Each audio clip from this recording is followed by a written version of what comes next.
Hello everyone, nubkeks here. Welcome back to Nub Raids again. We've got even more news today, kicking it off on Monday. So first of all, actually, just so you guys know, I will be streaming CVC tomorrow.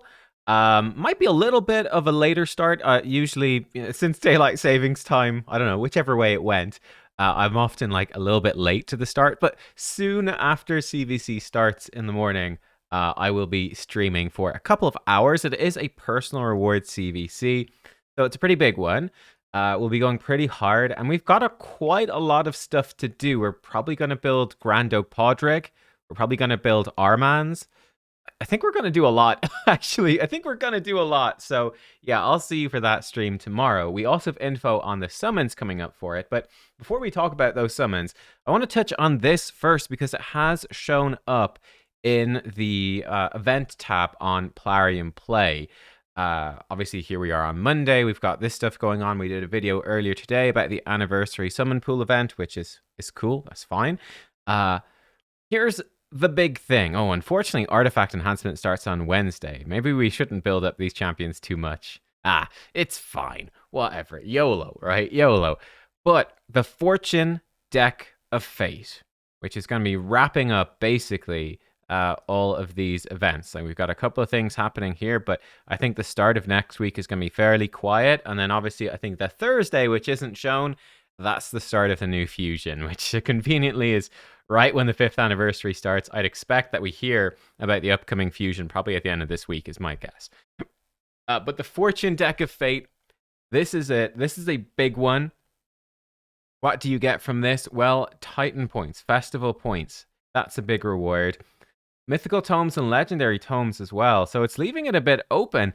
And this is what you're going to have to do. Collect fate runes by summoning and leveling up champions. So in place of champion chase this weekend, upcoming weekends, basically the Friday, Saturday, Sunday, instead we're going to have a deck of fate, which is effectively champion chase plus champion training combined.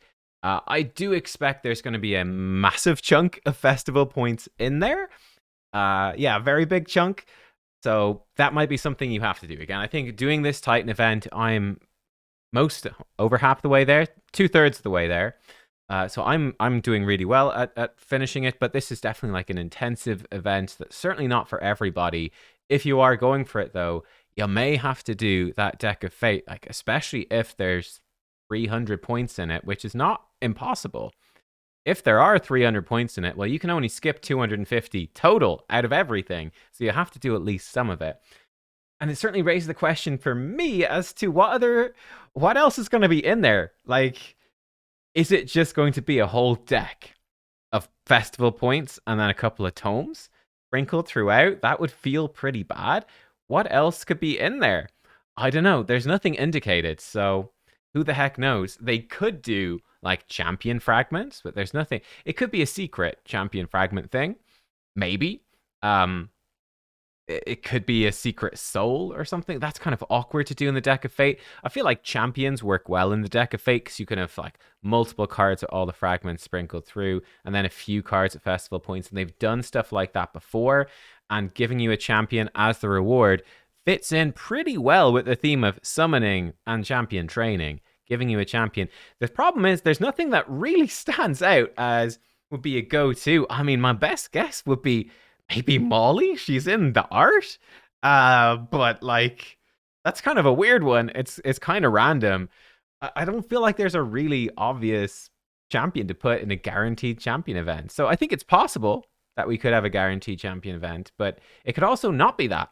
It could also not be that. One thing they've done before as well, which I do enjoy, it doesn't really fit with the theme at all, but they can sometimes have these deck of fates where there's just loads of gear. That's something we haven't seen in a good while. I could see that coming back. But yeah, basically, I'm not sure. Let me know. What do you think? What is your bet for what's going to show up in this event?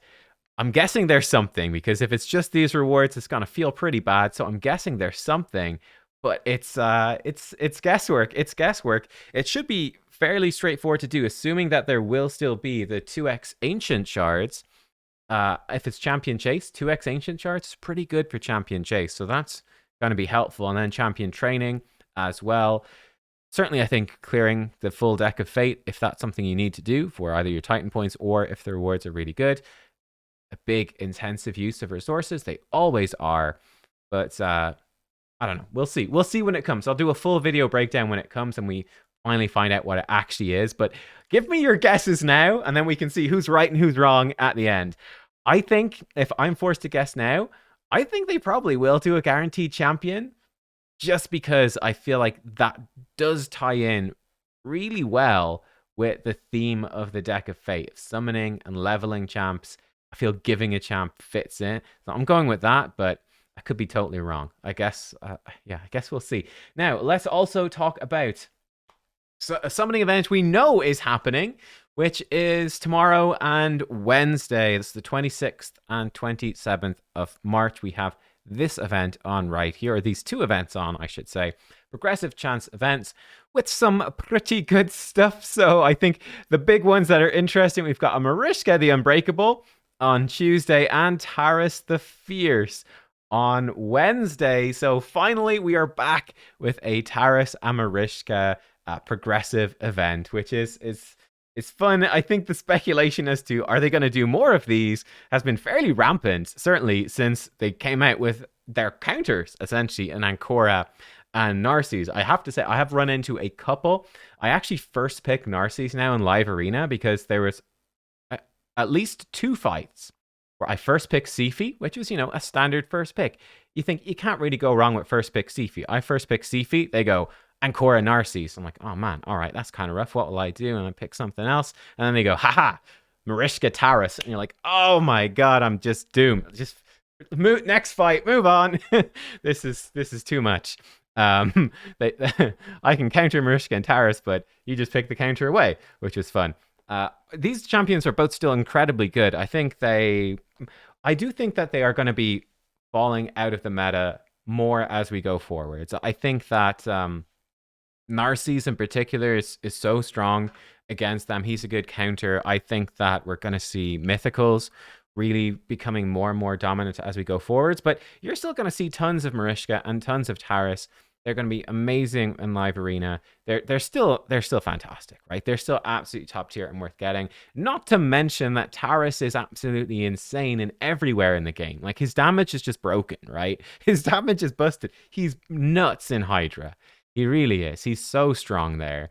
So he's still a great pickup. Marichka is still an amazing protector. Anywhere you need to protect your team, keep them alive, Marichka is just god tier. So I think they're both super good. They're super worth going for. If you're close to Mercy for Voids, I'd say Tunisia, she's nice, but nowhere near as good as these. I think Emic is nice as well, and he's cool. He opens up unkillable teams.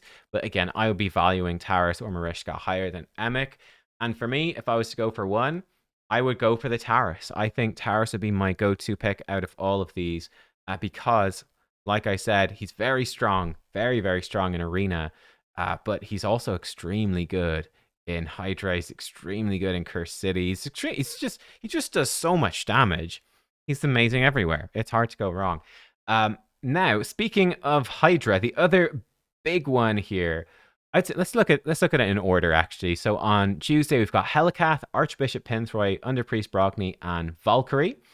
I personally would not be I think Pinthroy and Brogni are both solid champions. They're both great, but they're not like blow my mercy or pull lots of shards for type champions. Valkyrie, I think arguably is a champ you could blow your mercy on. She's pretty good, right? Really strong shields and counterattack, and that's great. I think her value has fallen off somewhat once again, right? With the power creep in Arena, with all the mythicals and stuff that are going to be coming more and more and more, she's not quite as good. For Fire Knight Hard, that was where she really came back in as being fantastic, right? Because you came into Fire Knight Hard with like one ally attack, Cardial was the most common. Valkyrie puts up a big shield, you don't die from the boss's hit, the counter attack, Cardial ally attack, you get the shield down and you go.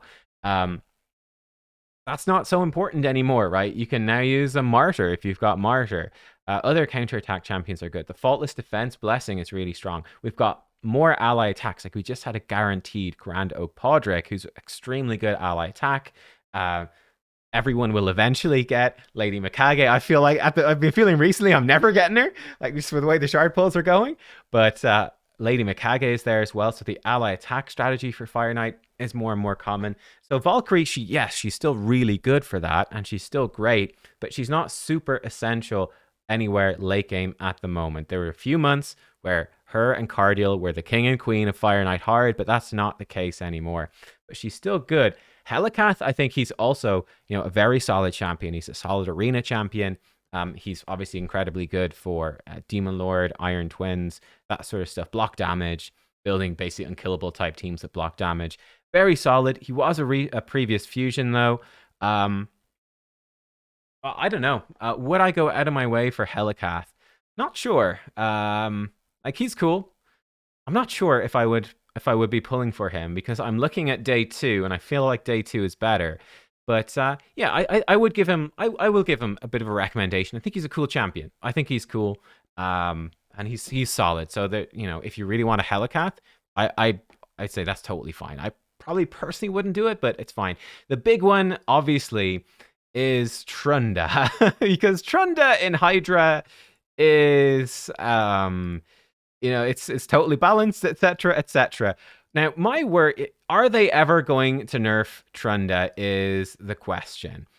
So, for instance, we could see here, this is an insane team that did this much damage. It's absolutely insane. Crazy team. Look at this with +4 Garol, 6-star Crushing Rend, 6-star Crushing Rend Grisor, 6-star Ethos, by the way, out damaging Grisor, at least on, I think that's just on hard. But yeah, Ethos actually really good. A lot of champions, surprisingly, are extremely good with 6-star Crushing Rend, especially on hard, where the max HP damage isn't that high. So you think, wow, that team, dear Lord, Nub, 7 billion points in Hydra Clash. That's insane. What could be better than 7 billion points? Well, how about 225 billion points here on Nightmare? How about that? Or how about 112 billion points on Brutal? Yeah, the Trunda is on another level of broken. But it's not, sorry, it's not bro. Don't kill me, chat. It's not broken. No. Woo, not bro. Yeah, okay, Trunda is obviously totally broken. Now, will Trunda ever be nerfed? What Plarium has said is that they do not intend to nerf Trunda because the teams are so difficult to build, and they certainly are. Like, these teams are absurd. Here's one version with Virol, double Yumiko Bellinor, a Shuzan, and a 6-star +3 Trunda.